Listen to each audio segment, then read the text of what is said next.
അദ്ദേഹം പറയുകയാണ്, ഒരു മനുഷ്യൻ മരിച്ചു പോയിട്ടുണ്ടെങ്കിൽ 700 കോടിയുള്ള ഈ ലോകത്തിൻ്റെ അങ്ങോളം ഇങ്ങോളമുള്ള മനുഷ്യരൊക്കെ മരിച്ചിട്ടുണ്ട്.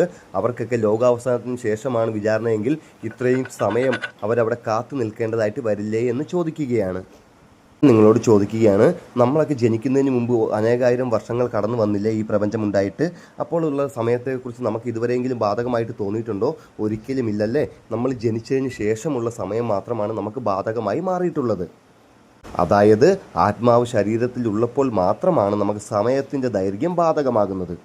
എന്നാൽ നമുക്ക് ഈ പ്രപഞ്ചത്തിൽ അറിയാം, സമയത്തിന് നമുക്ക് പിന്നോട്ടോ മുന്നോട്ടോ സഞ്ചരിക്കണമെങ്കിൽ എന്ത് വേണം? നമ്മൾ പ്രകാശത്തിൻ്റെ വേഗതയെ മറികടക്കേണ്ടതായിട്ടുണ്ട്. എന്നാൽ ആൽബർട്ട് ഐൻസ്റ്റീൻ പോലെയുള്ള ശാസ്ത്രജ്ഞന്മാരൊക്കെ പറഞ്ഞിട്ടുണ്ട്, മാസുള്ള ഒരു വസ്തുവിനും പ്രകാശത്തേക്കാൾ വേഗതയിൽ സഞ്ചരിക്കാൻ സാധ്യമാകില്ല എന്നുള്ളത്. നമ്മുടെ ശരീരത്തിന് ആത്മാവ് ശരീരത്തിലുള്ളപ്പോൾ ശരീരത്തിന് മാസ് ഉണ്ടാവുകയാണ്. എന്നാൽ ആത്മാവ് ശരീരത്തെ വിട്ട് കഴിയുമ്പോൾ ആത്മാവിന് മാസ് ഇല്ലാതാവുകയുമാണ്. അങ്ങനെ ഈ ആത്മാവിന് സമയം ബാധകമല്ലാതായി മാറുകയാണ്.